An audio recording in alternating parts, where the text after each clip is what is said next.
नमस्कार, प्रेम जिवाळ्यामध्ये तुमचं स्वागत आहे। आज आपण बनवणार आहोत नाश्त्यासाठी मस्त गरमागरम नाचणीचे धिरडे। तर नाचणीचे धिरडे बनवण्यासाठी इथे मी नाचणी भिजायला घातली होती, रात्रभर भिजवलेली आहे नाचणी आणि हे तांदूळ सुद्धा। तर हे दोन्ही एक एक कप, एक कप नाचणी आहे तर अर्धा कप तांदूळ आहे। ठीक आहे, आता ही नाचणी ही आपण मिक्सरला लावून घेऊया। तर याच्यातला अगोदर मी पाणी काढून घेते। आता नाचणीमधून मी पाणी काढून घेतलेलं आहे आणि तांदळाचं पण पाणी काढलेलं आहे।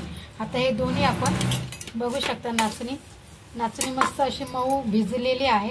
ही बघा, थोडा वेळ लागतो मिक्सरला वाटायला हिला। तर आपण ही सगळी मिक्सरमध्ये टाकून घेऊया।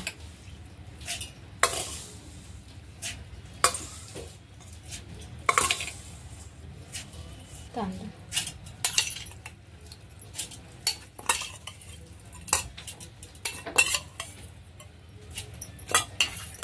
हे 3-4 पाण्याने तांदूळ धुवून घेतलेले आहेत, म्हणून यात जे पाणी आहे ते आपण टाकताना घेऊ शकतो।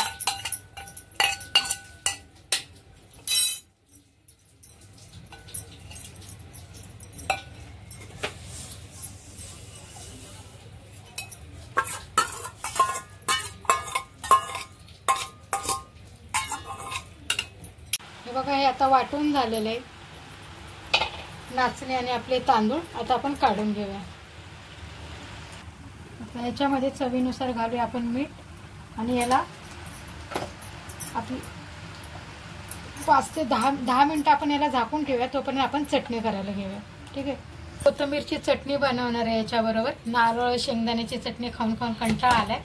आता आपली साधी सोपी पद्धतीची आपण पुदिना आणि कोथिंबीरची चटणी मस्त अशी तिखट बनवणार आहोत। तर त्याच्यासाठी घेतला मी इथे पुदिना,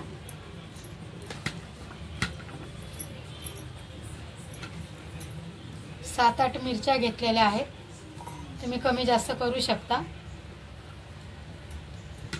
एक मूठभर कोथिंबीर, ही बघा,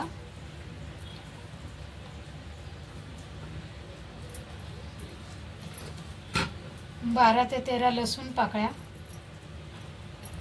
हॅलो, हे आपण कट करून घेऊया, याची साल काढूया।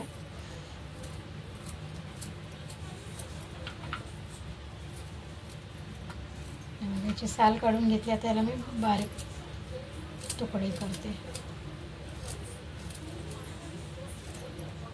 ठीक आहे, आता याच्यात टाकूया आपण कढीपत्ता,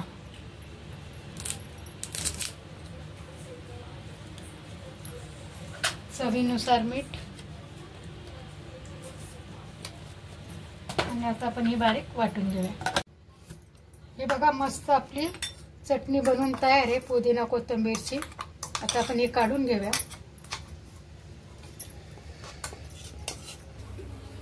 आपण बिड्याला ना मस्त असं तेल लावून घेऊया, म्हणजे जेणेकरून आपला नाचणीचा डोसा चिटकणार नाही खाली।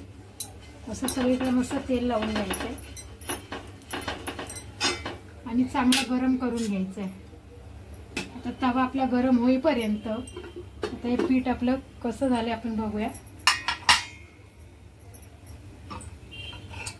तर बघू शकता आपलं पीठ, नाचणी पण एकदम मस्त अशी बारीक झालेली आहे, हे बघा, आणि तांदूळ पण एकदम बारीक झालेले आहेत। तुम्ही नाचणीऐवजी नाचणीचं पीठ पण वापरून करू शकता, पण जर पीठ वापरलं तेवढे चविष्ट असे लागत नाही।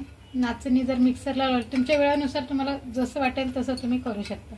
आता हे थोडंसं मला जाड वाटतंय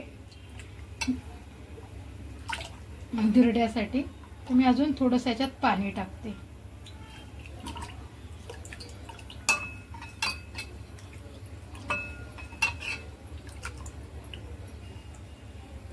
असा अंदाज घेत घेत पाणी टाकायचं। आपण नाचणीचे धिरडे बनवतोय, त्याच्यासाठी जरा पातळच पाहिजे। हे बघा, असं पाहिजे।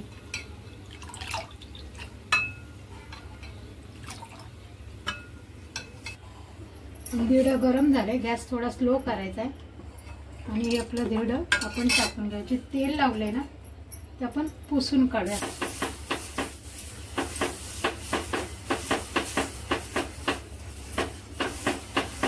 तेल लावलेलं मी पुसून काढलेलं आहे आणि आता आपण धिरडं टाकूया।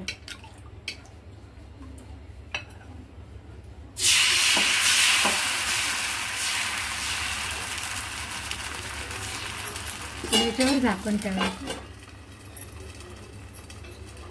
आता झाकण 1-2 मिनिटात काढून घ्यायचं आणि बघू शकता आपलं धिरडं छान भाजले आणि त्याला जाळी पण पडली. थोडंसं वरून असं तेल लावायचं असं हे बघा आणि याला उचलून घ्यायचं. सहज तुम्ही हाताने पण करू शकता, म्हणजे उलटण्याने पण करू शकता. मला अशी सवय करायची, तसं करू नका.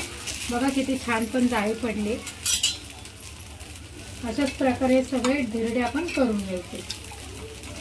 आता दुसऱ्या बाजूने पण आपले धिरडे मस्त शेकले भाजले, हे बघू शकता तुम्ही. आता याला आपण काढून घेऊया.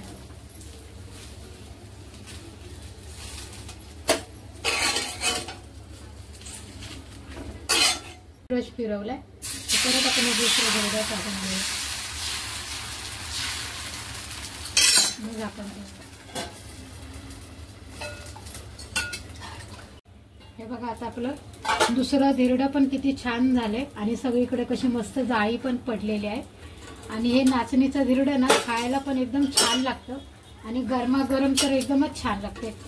मस्त आपलं हिरव्या पुदिन्याची चटणी किंवा कोथिंबीरची चटणी, नारळाच्या चटणीपेक्षा ना पुदिन्याची वगैरे चटणी केली ना असं तिखट तरी खूप छान लागतं.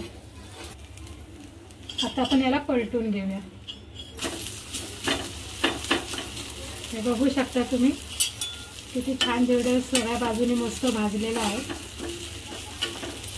काही लोक धिरडं एकाच साईडने भाजतात, पण आपण दोन्ही साईडने धिरडं भाजून घ्यायचे, म्हणजे ते खायला रुचकर लागतं.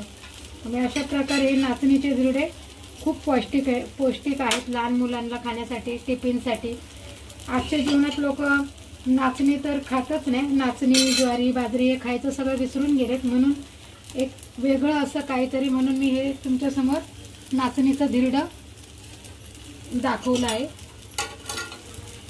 जर तुम्हाला ही माझी रेसिपी आवडली असेल तर तुम्ही तुमच्या घरी एकदा नक्कीच करून बघा आणि कमेंटमध्ये मला सांगा की कसं वाटलं नाचणीचं धिरडं. अशा प्रकारे आपण सगळे करून घेऊया. आता आपण झाकण काढूया आणि आपला नाचणीचं धिरडं बघू शकता तुम्ही. प्रत्येक धिरडं एवढं छान होतंय ना.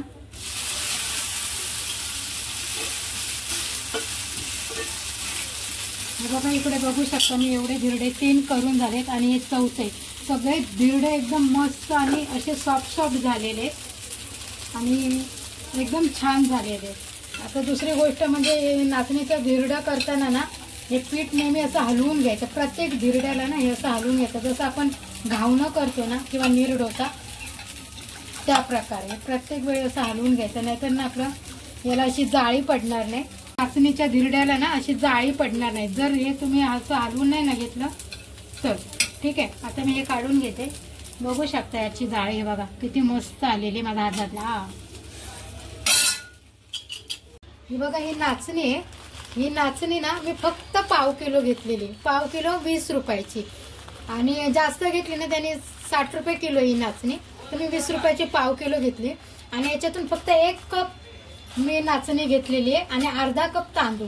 त्याच्यापासून एवढे हे धिरडे तयार झाले. आता हे किती येते 1 2 3 8 धिरडे आहेत हे पूर्ण आणि एक तुटलाय लाचचा, म्हणजे असे 9 धिरडे तयार झालेत फक्त 1 कपामध्ये. 1 कप नाचणी आणि अर्धा कप तांदूळ बस, बाकी काही टाकायचं नाही आणि मीठ टाकायचं बस. बघू शकता हे आपले नाचणीचे धिरडे बनून तयार आहेत आणि एकदम छान असे आपले नाचणीचे धिरडे झालेले आहेत. बघू शकता प्रत्येक नाचणीच्या धिरडेला ना अशी जाळी आलेली, एकदम छान एक प्रकारची अशी जाळी आलेली. तुम्हाला सगळे असे खोलून दाखवते हे बघा. आणि एकदम साध्या आणि सोप्या पद्धतीत हे बघा किती छान हे आपले धिरडे बनून तयार आहे हे बघा. आणि हे खायला पण एकदम असे सॉफ्ट झालेत हे बघा, एकदम असे सॉफ्ट झालेत. आणि हे चहा बरोबर तुम्ही खाऊ शकता किंवा जर नॉनव्हेज बरोबर पण तुम्ही कर्दीची भाजी, जवल्याची भाजी तर अगदी एकदम अप्रतिम लागतं जवल्याच्या भाजी बरोबर खाल्ले तर. आणि हे झाकून ठेवायचे एका डब्यामध्ये, म्हणजे हे कडक होणार नाही. जास्त वेळ ठेवले तरी चिवट होतील, पण 2-3 तास हे आरामशीर राहू शकतात. नाचणीचे डोसे, नाचणीचे धिरडे कधी पण गरम गरमच खायचे. आणि त्याच्यावर मी केली ही मस्त पुदिन्याची आणि कोथिंबीरची चटणी. कारण शेंगदाणा खोबरं ह्या चटण्या खाऊन खाऊन आता कंटाळा आलाय, म्हणून ही मस्त तिखट अशी चटणी केलेली. आणि नाचणीचे धिरडे करताना ना मस्त मिक्सरला एकदम मऊ अशी बारीक, रात्रभर नाचणी भिजवून ठेवायची आणि सकाळी एकदम पेस्ट करून घ्यायची अशी बारीक, आणि मगच हे धिरडे करायला घ्यायचे. ठीक आहे. तर तुम्हाला कशी वाटली माझी नाचणीच्या धिरड्याची रेसिपी नक्की तुम्ही कमेंटमध्ये सांगा. ठीक आहे. Tata bye bye.